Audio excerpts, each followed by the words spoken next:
সুপ্রিয় দর্শক মন্ডলী, আসসালামু আলাইকুম। আশা করি আপনারা সবাই ভালো আছেন। আজকের ভিডিওতে আপনাদেরকে দেখাতে চলেছি মালতা চাষের কৃষি প্রতিবেদন। ঘরে বসে বা বাহিরে আপনারা যে যেখান থেকে ভিডিও দেখতেছেন, আমাদের নতুন চ্যানেলে জানাই আপনাদেরকে স্বাগতম। তো চলুন কথা না বাড়িয়ে মালতার বাগানটা ঘুরে দেখা যাক।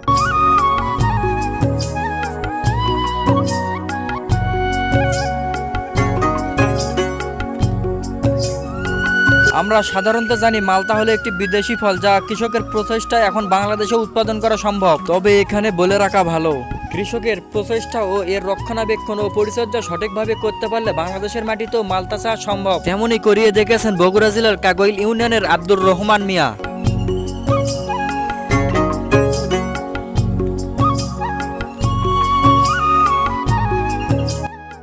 আসলে বাংলাদেশের কৃষক যে কতটা পারদর্শী তা এই মালতার বাগান দেখলে বোঝা যায়। চলুন আমরা আব্দুর রহমানের সাথে কথা বলি, তার এই মালতার বাগান তৈরি করতে কতদিন সময় লেগেছে।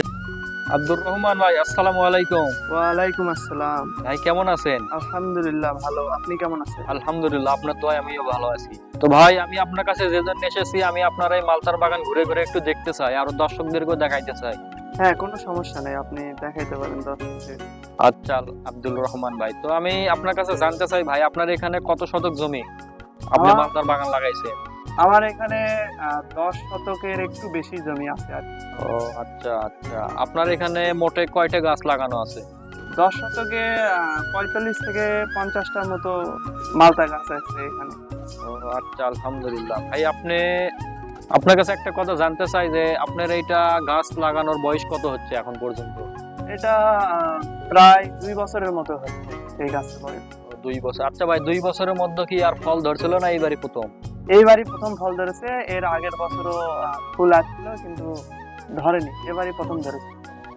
প্রথমবার হিসেবে আপনার কাছে প্রচুর পরিমাণে মালটা ধরতে দেখতেছি, আলহামদুলিল্লাহ।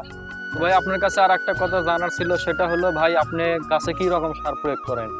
আমি আমার এই মালতা গাছে বেশিরভাগ বলতে আমি দেশীয় সার বেশি ব্যবহার করি। যেমন সার বলতে আমি দেশীয় সার বেশি ব্যবহার করি, জৈব সার, এরকম গোবর, কচুরিপানা পচিয়ে, তারপরে তুলার ছাই, এগুলাই আমি বেশি ব্যবহার করে থাকি। আর এগুলাতে খরচও কম হয়, তারপরে এর উপকারিতাও আমার কাছে মনে হয় বেশি। এবং অনেক সময় আমি অন্যান্য সারও ব্যবহার করি, তবে ওটা তুলনামূলকভাবে খুবই কম।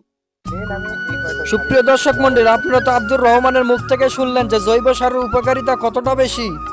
তিনি জৈব সার বলতে বুঝিয়েছেন গরুর গোবর, কচুরিপানা পচিয়ে এমনকি চুলার ছাই ব্যবহার করতে বলেছেন তিনি। এছাড়াও এই সারগুলো ব্যবহার করলে আপনার খরচটা একটু কম হবে। আর এইসব দেশীয় জৈব সারগুলো আমাদের ফসলের জন্য খুব উপকারিতার ভূমিকা রাখে। আপনিও চাইলে আব্দুর রহমানের মতো এই মালতা চাষ করে লাখপতি হতে পারেন। মালতা এমন একটি ফল যা মোটামুটি সবসময় মানুষের চাহিদাই থাকে।